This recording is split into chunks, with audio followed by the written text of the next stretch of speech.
Magandang araw po muli sa inyong lahat mga kaibigan. Narito po muli ang programang Expose the Truth upang magpahayag po ng video, mag-share sa inyo ng video ng ating kapatid na Eli. So para mas maliwanag po sa atin, ito po ang video, panoorin po natin. At ngayon naman po ay puntahan natin ang lugar ng Pasig City. Nandun si kapatid na Eddie Marticio kasama ng ating mga panauhin. Pasig City, sige po, tuloy kayo. Ano po ang ibig nilang itanong? Salamat po sa Diyos, Brother Eli, Brother Daniel. Mula po dito sa Pasig City, ang magtatanong po ay si Mr. Sixto Ducay. Isa po siyang INC. Narito po siya. Ito po ang katanungan ko. Anong talata po sa Biblia ang nagsasaad ng mga hula para sa inyo bilang sugo na nangangaral ng mga salita ng Diyos? Alam mo kapatid, hindi naman dapat na ang isang tao, bakit hindi kita masisisi na sanay ka kasi sa ganun dahil iglesia ka ni Kristo. Si Manalo kasi, marami siyang claim na siya'y sugo, gumagamit siya ng talata. Kagaya nung 10:16, siya raw yung isang pastor na nakasulat sa 10:16 ng Juan na magkakaroon sila magiging isa silang kawan, magkakaroon ng isang pastor. Sabi ng iglesia ni Manalo, siya raw yun, yung isang pastor na yon. Mga talata, kinukuha niya para sa kanyang sarili. Gusto kong patunayan itong puntong nasabi ko. Ayoko naman kasi na magsalita ng walang ebidensya. Doon sa Pasugo, August 1976, ang sabi nila ganito. Sabi po dito, ang August 1976 na Pasugo, nasa page 3.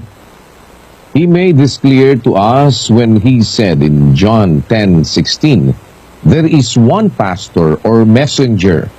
Let us requote our Lord's statement, "And I have other sheep also, which are not of this fold. Them too I must bring, and they will hear my voice, and all the sheep will become one flock and one shepherd." There is therefore a messenger used by our Lord in the establishment of his other sheep into one church of Christ, one flock. Is it Christ himself whom we hear if we hear the preaching of his messenger? It is tantamount to hearing Christ himself, as our Lord tells us in Luke 10:16. He who hears you hears me, and he who rejects you rejects me, and he who rejects me rejects him who sent me. Therefore, this scriptural truth is revealed to us. As long as there is a messenger commissioned by God, Christ could continue establishing his church. It is precisely through the instrumentality of that one pastor realized in the person of Brother Felix Manalo that Christ established his other sheep into one flock. That is the church. Underlined portion. Precisely through the instrumentality of one pastor realized in the person of Brother Felix Manalo. Therefore, ang claim ng iglesia ni Manalo, yun daw isang pastor na magiging pastor nung kawan. Ang isang pastor daw na yon, si Manalo yon. Yan. Kaya, sanay ang kapatid natin na naghahanap siya ngayon ng talata. Ano bang talata para sa akin? No? Kasi si Manalo, maraming talata. Siya raw yung anghel doon sa sikatan ng araw sa Apokalipsis 7. Siya raw yung uod na Jacob na nandun sa Isaias 43. Siya rin yung Elias na nandun sa hula ni Malakias na susuguin bago dumating ang kakilakilabot na kaarawan ng Panginoon. Siya rin yung huling sugo. Basahin natin yung pagkahuling sugo niya. Kapatid na Daniel sa Pasugo, 1956, page 7. Ito naman po ang sinasabi dito. Sa dalawang sunod na lathala tungkol sa paksang ito ay maliwanag na ating natiyak sa pamamagitan ng mga hula sa banal na kasulatan na si kapatid na Felix Manalo ay huling sugo ng Diyos sa wakas ng lupa. Kaya huling sugo, gaya ng ating napag-aralan, ay sapagkat pagkatapos ng gawain kanyang isinasagawa sa makatwid bagay ng pangangaral ng mga dalisay na salita ng Diyos, ay wala ng iba pang sugong darating, kundi ang kakilakilabot na paghuhukom o ang katapusan ng pag-iral ng sanglibutang ito. Ayan, yan ang sabi niya. Kaya raw si Manalo, huling sugo, kasi pagkatapos daw niyang mangaral, wala nang ibang sugo na darating pa. Kaya huling sugo si Manalo. At ang kasunod na raw noon, pag natapos na siyang mangaral, ang kakilakilabot na paghuhukom na o katapusan na ng sanlibutan. Natitiyak ko, ito, maling aral ito eh. Bakit mali? Nung mamatay si Manalo, di pa naman natapos ang sanlibutan eh. At humalili pa nga si Eranio, tapos humalili pa ngayon si Eduardo. Ewan ko lang kung sino pa susunod. No? Lalabas, hindi huling sugo si Manalo. Kasi kung huling sugo siya, lalabas, hindi na sugo si Eduardo. At hindi na rin sugo si Eranio, na tatay ni Eduardo.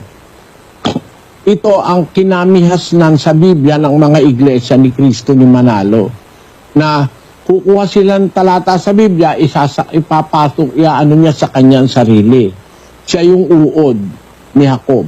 Samantalang yung uod na Jacob, hindi naman siya yun kasi yung uod na Jacob, hindi si Manalo kasi yung uod sa Biblia, nandoon sa 22 ng ng awit, basahin natin ang 6, 16 at 18, kapatid na Daniel. Ngunit ako'y uod at hindi tao, duwahagi sa mga tao at hinamak ng bayan.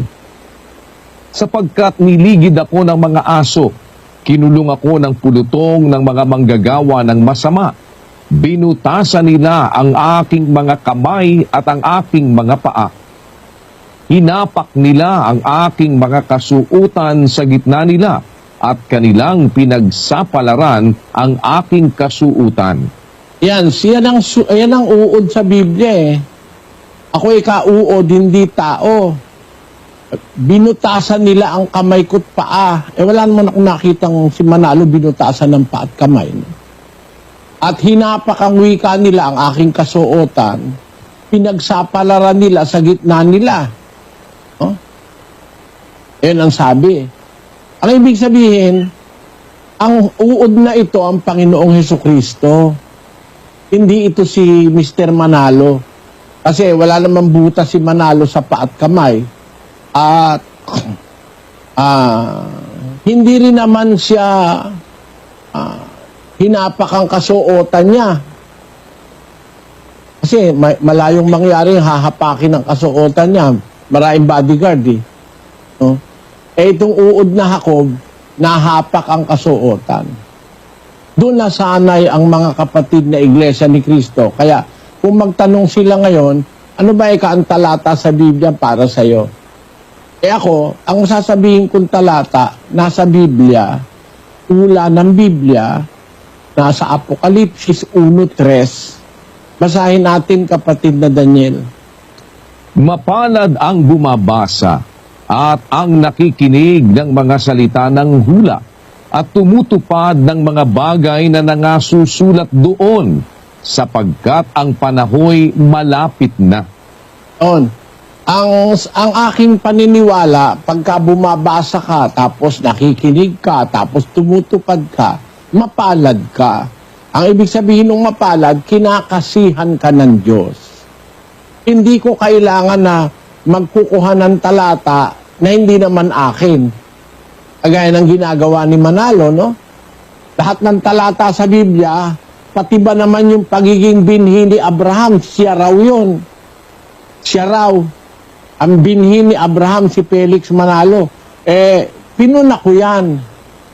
Nung punahin ko, binagol nila.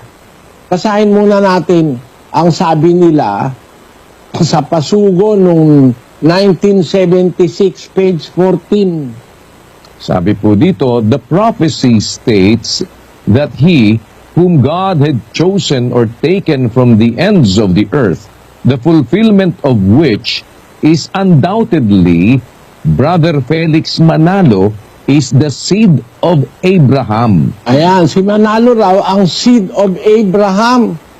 Sabi ng aral ng iglesia ni Manalo sa pasugo nila, undoubtedly, the seed of Abraham is Felix Manalo. Eh, nung aking punahin yan, binago nila yan. Kasi alam nila mali eh.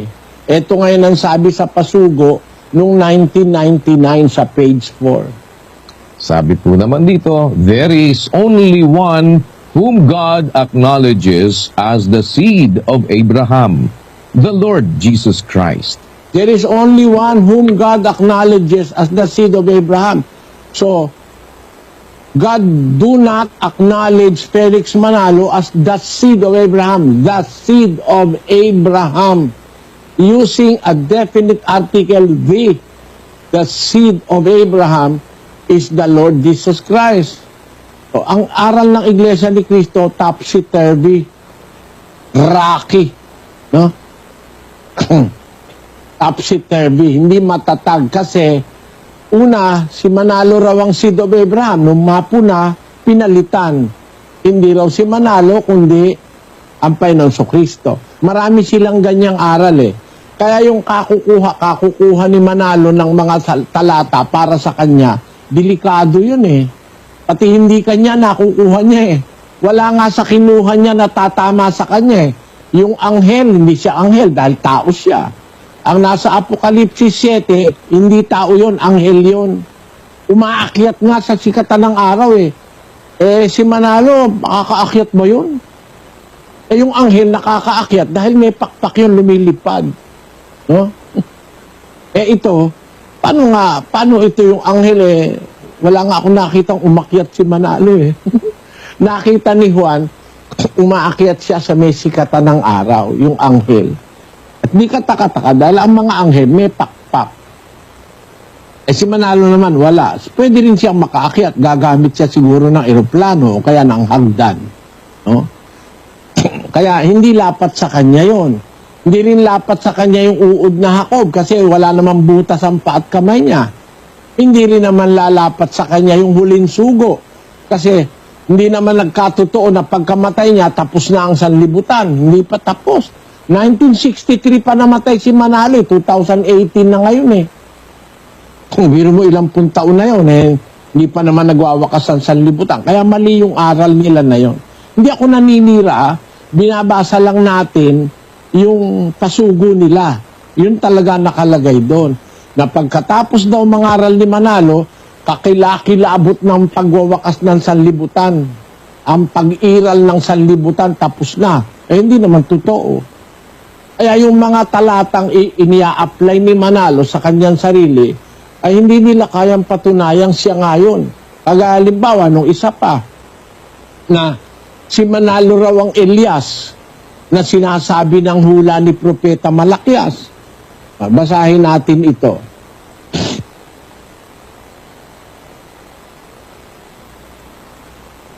Ito naman po, sa kanilang pasugo ng 1996 June, page 12, the prophesied third Elijah pertains to Brother Felix Y. Manalo, God's messenger in these last days, of whom Malachi 4:5-6 states, this third Elijah will be sent before the great and dreadful day of the Lord, Judgment Day. Brother Felix Y. Manalo was commissioned to fulfill the work of restoration. He has the spirit and power of Elijah.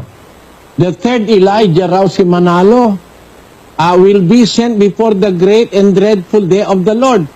Eh hanggang ngayon na hindi pa naman dumadating yung dreadful day of the Lord. Eh patay na si Manalo, lalabas, masyadong naadilintado siya, nakamatayan niya, hindi na siya pwedeng isugo uli dahil patay na siya.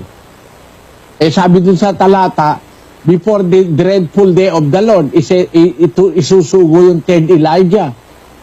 Paano ka ngayon ng third Elijah? Patay ka na, hindi pa dumadating yung dreadful day of the Lord.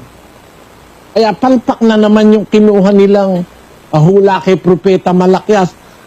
Lahat ng talatang kinukuha nila sa Biblia, para yung talata na yun ikakapit kay Manalo, palpak yun, kaya kong patunayan yun.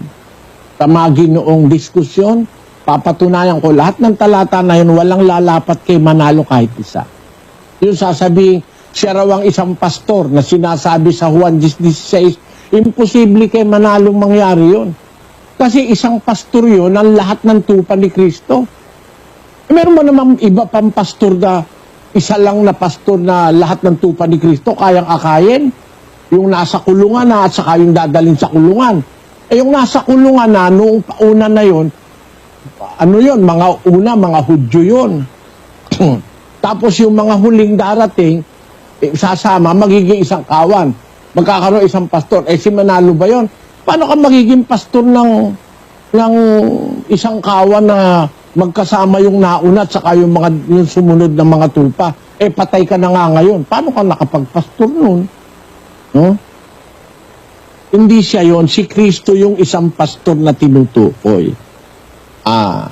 Kaya para doon sa kapatid na Sixto Dukay, siguro dapat dukayin mo ng dukayin yung aral ng Biblia para maintindihan mo. Ako, ang hinahanap niya, talata raw ng Biblia para sa akin. Ang nakasulat sa Biblia, mapalad ang bumabasa. Ako yun ang ginagawa ko, bumabasa. Ngayon, ako lang naman yata yung basa ng basa eh. Lahat ng tanong binabasa ko sa Biblia, ang sagot. Yun ang aking ginagamit na talata para patunayang ako'y nangangaral, hindi sa sarili ko, nagbabasa ako, bumabasa ako. Yun. Salamat sa pagdalo, kapatid na Sixto. So yan po mga kaibigan, ang katapusan ng video ng ating kapatid na Eli, doon po sa pagsagot niya. Pero alam nyo mga kapatid, para sa akin po ay tama lamang po yung sinabi ng kapatid na Eli, yung kanyang sinabi, dahil kung i-analyze po natin mga kaibigan ay totoo naman po, no? Mga kapatid, mga kababayan. So sana po mga kaibigan ay nagbigay po ng leksyon ito. So hanggang sa muli po mga kaibigan, maraming salamat po sa inyong lahat dito po sa programang Expose the Truth.